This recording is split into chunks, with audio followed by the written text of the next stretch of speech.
Lur, selamat datang di Ngidul Ngalabum Film Jadul. Ya apa kabar lur? Sehat dong, pastinya dong. Kalau yang lagi nggak sehat, tak doain cepet sehat ya lur. Balik mana yang aku Icang? Dar, dengarkanlah. Sesuai beberapa requestan dari kalian, kali ini kita akan mengidul film bergenre action adventure komedi yaitu R.I.P. di tahun 2013. Diperankan oleh dua aktor kawakan yaitu Cak Deadpool Ryan Reynolds ya dan Jeff Bridges yang tentunya film ini sangat bisa untuk dinikmati. R.I.P.D. bercerita tentang seorang polisi yang tewas dibunuh oleh rekan kerjanya sendiri, tapi ternyata di akhirat dia masih mendapatkan kesempatan untuk bekerja sebagai kepolisian akhirat. Sampai akhirnya pria ini menemukan suatu fakta mengejutkan tentang rekan kerja yang membunuhnya. Seperti apakah keseruan film ini? Langsung aja kita gaskan pantun dari banyak banget ya, makin gak jelas kalian emang ya. Tenang.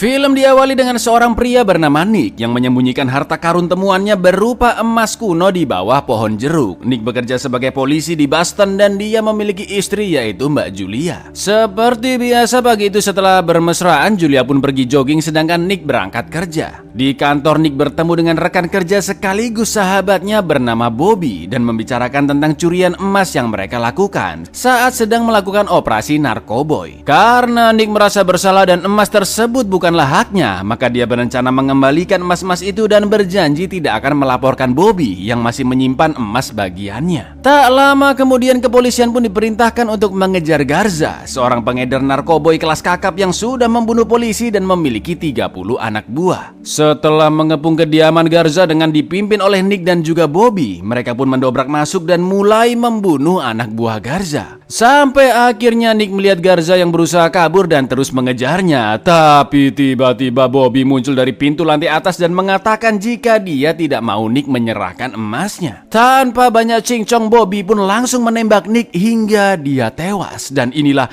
R.I.P.D. atau Rest in Peace Department atau Departemen Akhirat. I can't let you turn that golden. Sesaat setelah ditembak, anehnya Nick kembali sadar dan melihat waktu yang berhenti. Dalam kebingungan, Nick pun keluar gedung dan tiba-tiba dia terhisap ke sebuah lubang pusaran di awan di mana banyak lubang-lubang lain di dalamnya. Juga orang-orang yang terhisap seperti Nick. Dan yang terjadi,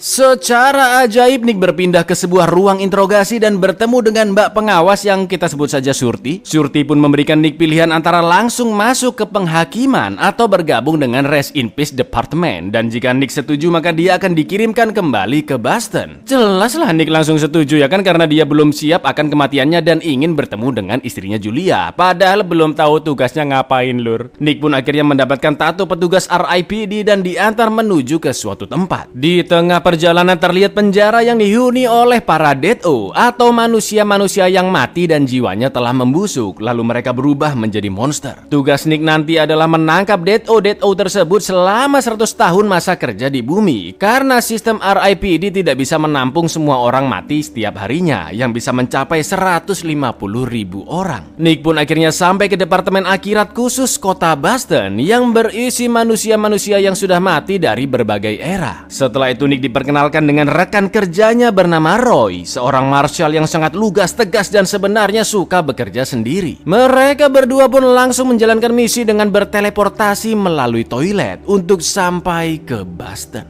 Going for a ride.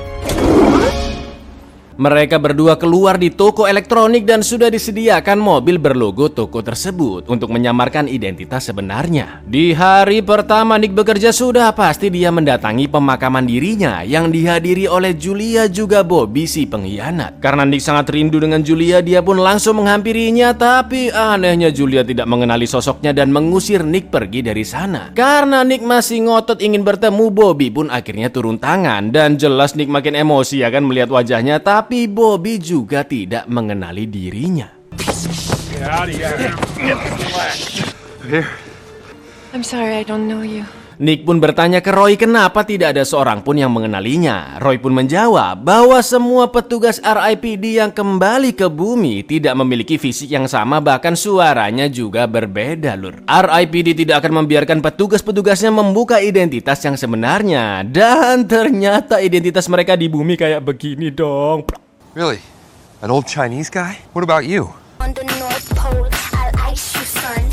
Send you home. You wanna rumble in space? Well, I guess you win, Roy. Mbah-mbah Cina collab sama mbak-mbak semelehot ya kan, luar biasa. Dalam perjalanan mencari Dead-O, Roy menceritakan jika dia telah mati di tahun 1800-an karena ditembak rekan kerjanya sesama Marshall, persis seperti kematian Nick. Setelah itu mereka pergi ke sebuah gedung yang menurut informasi ada seonggok Dead-O di dalam sana. Sebagai seorang petugas RIPD, Roy bisa mengetahui ciri-ciri lokasi tempat Dead-O berada, seperti lampu atau benda-benda yang rusak. Nick pun diberikan peluru pembunuh jiwa untuk menembak Dead-O tepat di kepalanya agar jiwanya lenyap dari alam semesta. Sesampainya di lantai 29, mereka pun mendatangi kamar dengan lampu berkedip-kedip, pintu yang usang dan juga tembok di sekitarnya yang sudah berjamur. Ruangan itu dihuni oleh seorang pria bernama Stanley dan mereka pun langsung menginterogasinya. Karena Stanley masih nggak mau ngaku jika dia sebenarnya sudah mati dan seorang Dead-O, Roy pun memancingnya dengan memakan masakan India dan Nick diminta bertanya semua hal tentang masakan India. Tiba-tiba Stanley pun mulai gelisah dan akhirnya berubah ke bentuk monster Dead-O-nya karena ternyata bahan baku jinten yang ada di masakan India akan memancing para Dead-O menunjukkan wujud aslinya. Maybe I hate Indians. No, that's... Sebagai senior, Roy pun mempersilahkan Nick si anak baru untuk menangkapnya. Tapi saat tangannya diborgol, Stanley pun memberontak, melepas tangannya dan kabur dari sana. Mereka berdua pun langsung mengejar dengan cara melompat dari jendela. Tapi tentunya tidak berdampak apa-apa karena memang udah mati ya kan. Nick pun memukuli Stanley berkali-kali sampai dia memuntahkan kepingan emas yang cukup banyak. Dan terlihat Stanley yang berusaha melindungi emas-emas itu. Roy pun akhirnya menembak mati Stanley karena masih berusaha menyerang.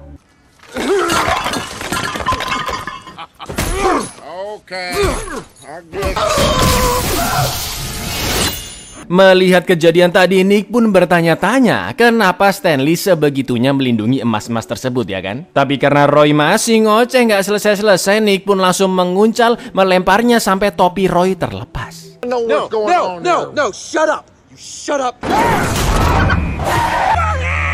Sekembalinya di markas, emas-emas itu pun diberikan ke petugas dan disimpan di dalam berangkas khusus. Menurut Roy, kepingan emas hanyalah sekedar sampah, tapi Nick yakin jika emas-emas tersebut pasti memiliki khasiat atau manfaat dan meminta bantuan Roy untuk menyelidikinya.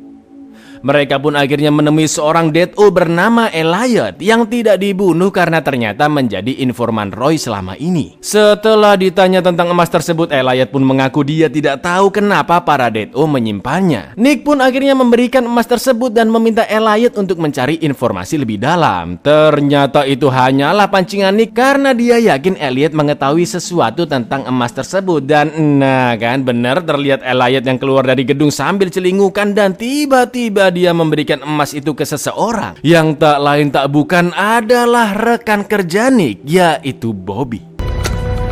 Okay, I'm interested.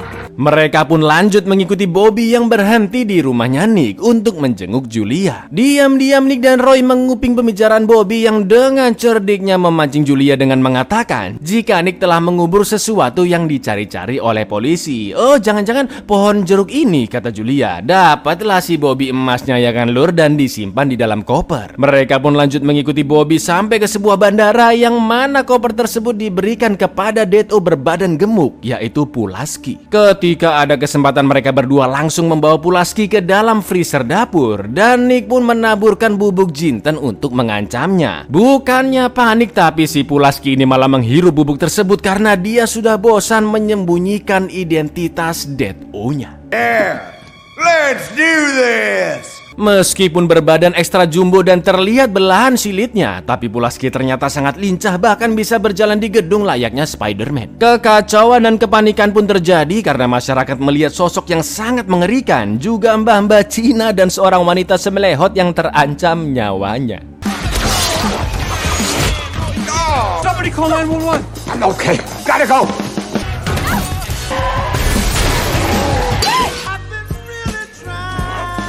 Kejar-kejaran pun terus dilakukan sampai akhirnya mereka merusak lift demi menangkap Pulaski. Meskipun koper berhasil didapatkan, tapi sayangnya Pulaski berhasil kabur.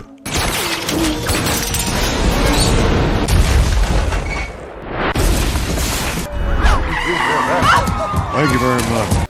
Jelas mereka berdua pun diamuk sama Surti karena sangat ceroboh. Sampai-sampai banyak warga yang melihat sosok asli Dead-O dan juga merekamnya. Pengadilan RIPD pun memberikan informasi tentang kepingan emas tersebut, yang ternyata jika semua kepingannya dirangkai akan menjadi sebuah artefak kuno bernama Jericho, di mana Jericho sudah dihancurkan berkeping-keping 3000 tahun yang lalu karena memiliki efek yang sangat mengerikan, yaitu bisa membuat lubang pusaran akhirat berefek terbalik. Atau dengan kata lain, semua orang-orang yang sudah mati di akhirat akan berjatuhan ke bumi, dan itulah akhir dari dunia. Karena Nick dan Roy telah gagal dan melakukan kecerobohan, maka pengadilan memutuskan untuk memberhentikan mereka dari pekerjaan, dan keberadaan mereka berdua akan segera dihapuskan. Jelas Nick dan Roy nggak terima karena penyelidikan mereka lah yang membuat RIPD bisa mengetahui kepingan emas tersebut. Tapi sayang keputusan pengadilan sudah bulat. This artifact, if built, the dead rain down on the earth. Be a formal hearing tomorrow, after which you'll most likely be erased. You've both been suspended. You're off the case. Setelah itu Nick pun nekat mendatangi Julia kembali di hari-hari terakhirnya. Tapi yang ada malah Gigi akan dipegang sama Mbah Mbalur. Roy pun mengatakan jika Nick harus merelakan istrinya pergi, karena bagaimanapun dia akan menjalani hidup yang baru atau bahkan memiliki keluarga baru. Nick yang tidak terima dengan keputusan pengadilan pun meminta bantuan Roy untuk bersama-sama menghentikan hari kiamat, tidak peduli apapun yang terjadi nantinya. Karena dia yakin Bobby lah dalang di balik kepingan emas-emas itu. Keesokan paginya Julia menelpon Bobby dan mengatakan kejadian aneh semalam, bahwa mbah-mbah Cina di pemakaman kembali mendatanginya, seolah-olah ada sosok Nick di dalamnya. Kok dikasih tahu sih Mbak Jul? Di saat yang sama Nick dan Roy sampai di rumah Bobby. Roy menemuinya dari pintu depan, sedangkan Nick menyelinap dari pintu belakang dan langsung menyergapnya. Nick yang sadar selama ini Bobby memakai gelang Saint Christopher untuk menutupi identitas Dead-O-nya, meminta gelang itu dilepaskan, dan terlihat betapa besar juga mengerikannya jiwa busuk Bobby. I'm getting used to it.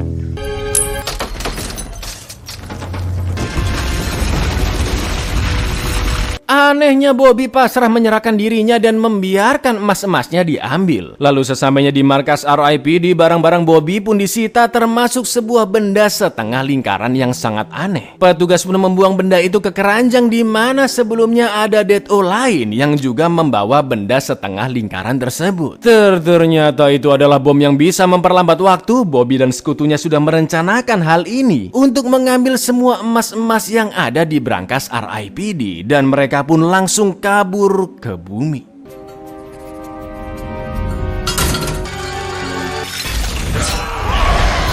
Does nothing to us. They got one of these artifacts. Let's go.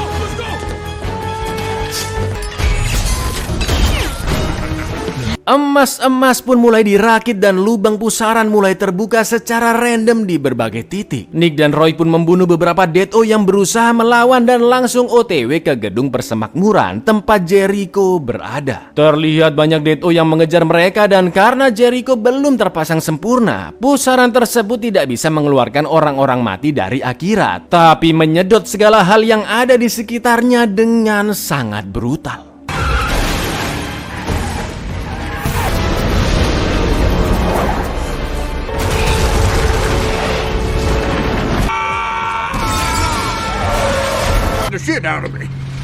Ketika mereka sudah hampir sampai, sudah banyak para Dead-O yang memblokir jalan, termasuk si Pulaski. Nggak pakai babi ibu, mereka berdua pun langsung menerobos dan akhirnya berhasil membunuh Pulaski.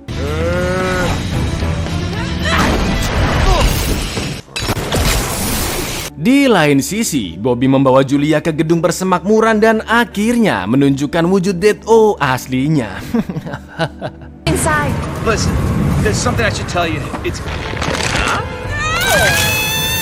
Kepingan emas terakhir pun berhasil dipasang, lalu semua lubang-lubang pusaran kecil pun menghilang dan hanya menyisakan lubang pusat yang akan mengeluarkan semua orang-orang mati. Ternyata tujuan Bobby membawa Julia ke sana adalah untuk membunuhnya karena langkah terakhir untuk mengaktifkan artefak Jericho dengan menumbalkan manusia. Tepat ketika Julia akan dibunuh, sang pahlawan Nick dan Roy pun sampai ke atap gedung dan yang terjadi. I don't want to say human sacrifice, but human sacrifice.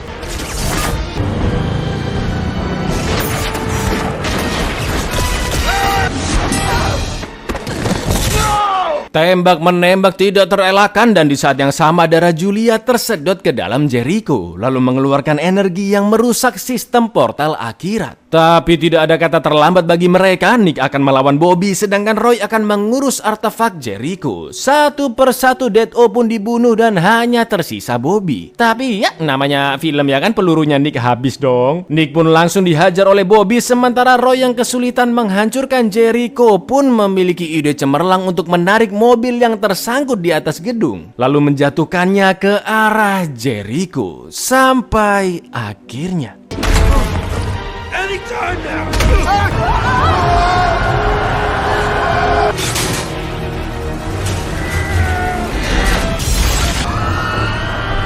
alhamdulillahnya artefak hancur di saat yang tepat dan semua orang-orang mati pun kembali ke akhirat. Situasi bumi akhirnya kembali normal dan I have a new partner. setelah itu Nick langsung mendatangi Julia yang sedang sekarat dan saat mati suri itulah Julia bisa melihat sosok asli suaminya. Nick pun hanya bisa meminta maaf, mengucapkan selamat tinggal dan berpesan bahwa Julia harus bisa melanjutkan hidup tanpa dirinya. Lalu yang terjadi, I missed you. You gotta live your life without me. Goodbye.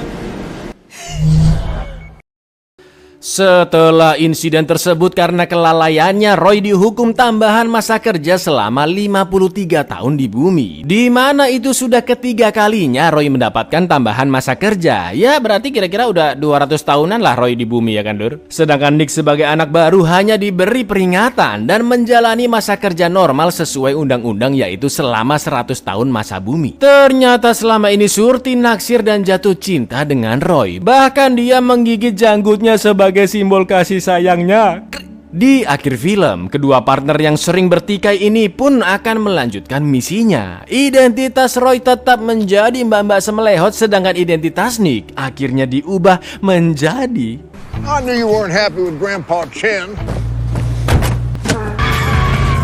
Abuyar. Not the night.